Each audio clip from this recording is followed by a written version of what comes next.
Magandang araw po, welcome po sa aking channel, Nov9 TV. Patalasasan po, meron po ba kayong mga properties na napapabayaan or non-performing assets? Plan nyo ibenta, pero wala kayong oras sa pagbibenta nito. Kung ito'y pagkakatiwala nyo po sa amin, tawag lang po kayo sa aking numero, usap po tayo, gawin ko po ng video for free. Yes, libre po, wala po kayong babayaran. Tutulungan pa namin kayong mabenta ang inyong property. Kami na po bala sa marketing, sa boosting or paid ads, even sa tripping, hindi na po kayo mapapagod sa pag-entertain ng mga buyers. Kami na po bala sa lahat. Tawag lang po kayo. Nandito po tayo ngayon sa Silang Cavite kung saan meron po tayong bagong video presentation. Isang house and lot na may lot area na 720 square meters more or less. May floor area po ito na 300 square meters more or less. Ito po yung covered car garage, nakakasya dalawang SUV. At sa gilid po nito ay may access door papunta sa kitchen at maid's quarter. Dito naman po may trellis at ito naman po yung main door kung saan ito'y solid wood, double door. Samahan niyo po ako. Pasok po tayo. So ito po yung hallway. Meron pong vanity mirror at wooden shelf. Ito po ulit yung hallway kung saan naka-tiled flooring at meron pong built-in shelves. Kung sakali pong meron kayong PWD or senior citizen sa pamilya, itong kwarto na to ay para sa kanila. Para hindi na po mahirapang pumanik pa. So meron po itong wardrobe at malaki naman po ang spasyo nito. Meron po itong customized sliding glass window, pin lamps, wooden design ang tiled flooring, at mula po dito matatanaw nyo yung kapitbahay. Actually, na-vlog ko na rin po yan. Inner lot po itong property, pero dalawa lang naman po ang bahay dito sa loob ng compound. So, meron po itong sariling toilet and bath. Meron po itong vanity mirror, bathroom countertop, bathroom sink, bathroom cabinet, water closet, then meron pong shower, then bathroom window. Okay, labas po tayo para check natin ibang parte ng bahay. Paglabas niyo po nitong first bedroom ay meron pong powder room. Dito po sa powder room ay meron pong malaking vanity mirror, bathroom countertop, bathroom sink, then bathroom cabinet. May water closet at naka-tiled flooring na rin po ito. Meron din pong bathroom window. Okay, labas po tayo. So, nandito po ulit tayo sa hallway. Then meron pong hagdan dito papunta sa basement. At ito naman po yung living area o salas. Naka-ceiling cove design, napakalaki ng espasyo, may chandelier, may corner window. At dito naman po yung dining area. Meron pong access door dito, sliding glass window papunta sa balkonahe o terrace, kung saan napakalaki po ng espasyo. So nasa mataas na lugar po itong property, tahimik ang lugar, sariwa ang hangin, at malamig ang klima. Malayo na rin po ito sa 14 kilometers danger zone ng Taal Volcano. Yan po yung tinutukoy ko na vacant lot na pwedeng paglagyan ng swimming pool. Napakaganda po nitong property at higit sa lahat sa murang halaga. Mamaya po pag-usapan natin sa dulong parte nitong video. So ito po yung dining area, naka-ceiling cove design, may chandelier, then premium tiles ang ginamit dito sa flooring, at dito naman po yung formal kitchen. Malaki naman po ang espasyo, naka-ceiling cove design. At dito naman po meron pong breakfast nook, naka-granite countertop. At meron pong island, meron pong wooden shelf at wall-mounted cabinet. Ito pong island, ganun din po, naka-granite countertop at wooden cabinet. Ganun din po dito, naka-granite kitchen countertop na meron pong stainless sink with faucet. At dito naman po yung pantry. Katabi lang po nito yung access door papunta naman dito sa dirty kitchen. So malaki din po ang spasyo nito. Ganun din po, naka-granite kitchen countertop, meron pong wall-mounted cabinets, at meron pong pass-through window. Naka-stainless sink with faucet na rin po ito.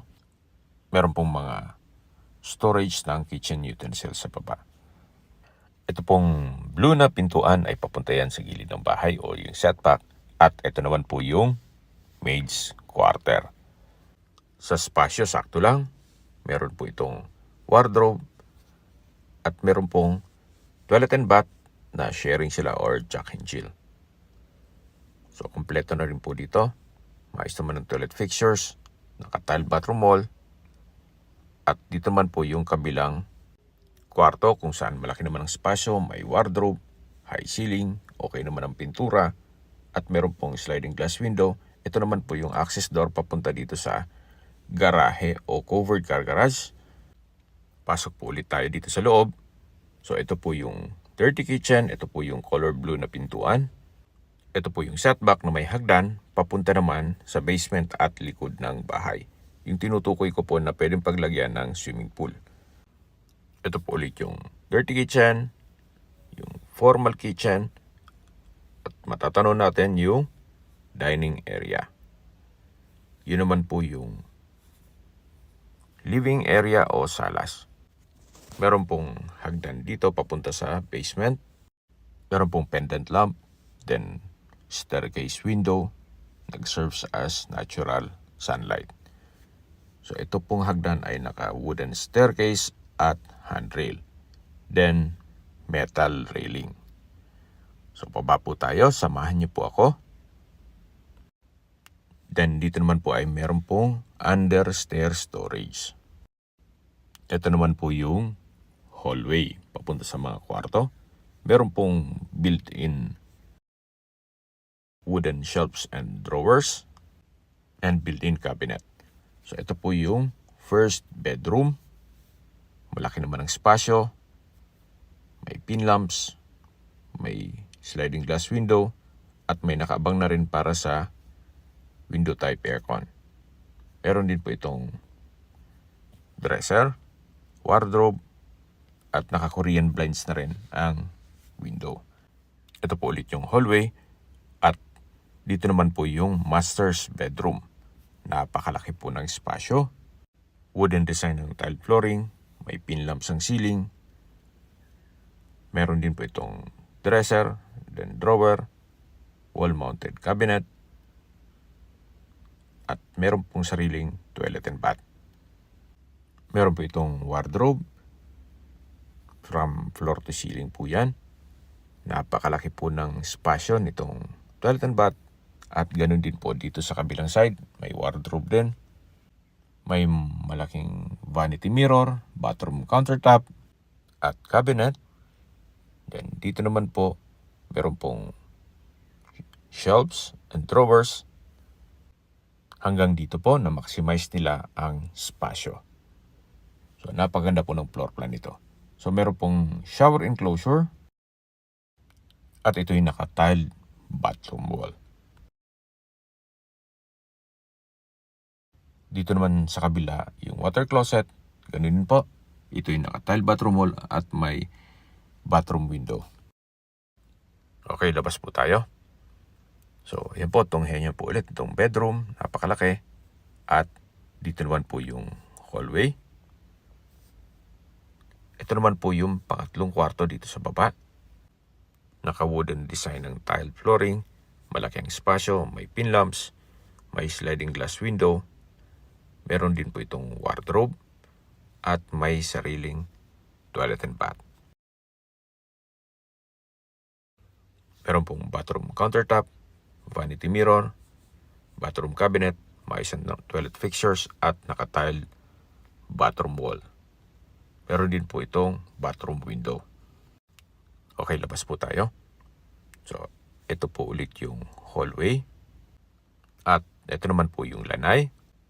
Ito po yung tinutukoy ko sa inyo na vacant lot na pwedeng paglagyan ng swimming pool. At yan po yung perimeter fence. So, buong property po ay meron pong concrete fence na rin. Ito po yung security grill ng sliding glass window papunta sa master's bedroom. So, balik po ulit tayo dito sa loob. Ito po yung hallway. Then, galing na po tayo dyan. Na-present ko na sa inyo yung 3 kwarto. Then, ito naman yung pang-4 na kwarto. Ganun din po. Napakalaki ng espasyo. May pin lamps. May wardrobe.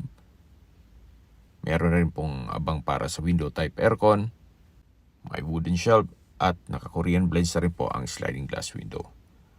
Ito naman po yung common toilet and bath. Maayos naman ang toilet fixtures. May bathroom countertop with cabinet, shower enclosure, naka-glass blocks, at overhead shower. Naka-tile bathroom wall na rin po ito. At dito naman po yung access door papunta sa setback. Malaki din po ang spasyo dito. Then may storage room. At ito po yung hagdan. Then pag dinaretso po yan, papunta naman sa likod ng bahay. So dito po sa baba ay meron pong 4 na kwarto kasama na ang master's bedroom. Plus isa sa taas, bali po 5 kwarto po lahat. Then meron pong 2 maid's room. Okay, akyat po tayo. So yun po yung dining area. At ito po ulit yung hallway papunta dito sa main door. Habang naglilibot po tayo sa mga nag-skip po ng video, ito pong property ay located sa Silang Cavite at may lot area na 730 square meters more or less. Well-maintained po itong property at hindi ito ganun kagamit gawa ng nasa ibang bansa si owner. Ito po ay nasa inner lot, then bago makapasok po dito ay meron pong right of way. Pero titulado po yan, wala pong magiging problema. Sa distance, location at travel time portion na po tayo. Mula po sa Tagaytay, Santa Rosa Road o sa main highway, ang distance is 2 kilometers at ang travel time is 5 minutes. Mula naman po sa Tagaytay Flower Market, ang distance is 4.4 kilometers at ang travel time is 10 minutes. Mula naman po sa Picnic Grove, ang distance is 4.4 kilometers at ang travel time is 10 minutes. At kung manggagaling naman po sa Tagaytay Rotonda, ang distance is 7.2 kilometers at ang travel time is 12 minutes. Sa Tagaytay Rotonda po ay kumpleto na rin gaya ng hotels and restaurants, banks, schools, malls, at hospital.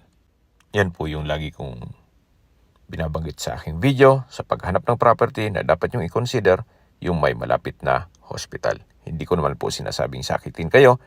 Yan naman po for emergency purpose lang naman. At kung manggagaling naman po sa Manila o sa airport, ang distance is 55.5 kilometers at ang travel time is 1 hour and 18 minutes kasama na ang traffic. Okay, sa presyo na po tayo. Pinibenta po ito ni owner sa halagang 16.8 million pesos net. Ibig pong sabihin, si buyer na po ang sasagot sa lahat ng taxes at expenses with regards to documentation. Kung may mga katanungan po kayo o gusto magpaset ng tripping dito sa property ito, tawag lang po kayo sa aking numero. At sa mga kababayan naman natin nasa ibang bansa, meron po akong Telegram. Sa mga iPhone user naman may iMessage, meron din pong Imo, Skype, Viber at WhatsApp. Same number lang po, 0917-316-3399. Sa mga nagtatanong naman po ng aming Facebook, meron po aming Facebook page na Nov9 TV at Facebook Reels Video. Makisuyo po, paki-like and follow na rin. Meron din po kaming ibang YouTube channel na The Nov9 TV channel at AC Listings. Sana po naibigyan yung aming video presentation. Paki-like and subscribe na lang po sa aking channel para ma-update din po kayo sa aking future listings. Kung sakali po hanap nyo yung mas malaking sukat ng lupa, meron din po kami ibang listings na pwede nyong pagpilian. Huwag po kayong mag-atubiling tumawag sa amin, then let us know your budget para malaman namin kung anong property pwede namin i-alok sa inyo. Sa lahat pong viewers, subscriber at nagtiwala sa amin, salamat po sa suporta. Ingat po kayo lagi at yung pamilya. Maraming salamat po.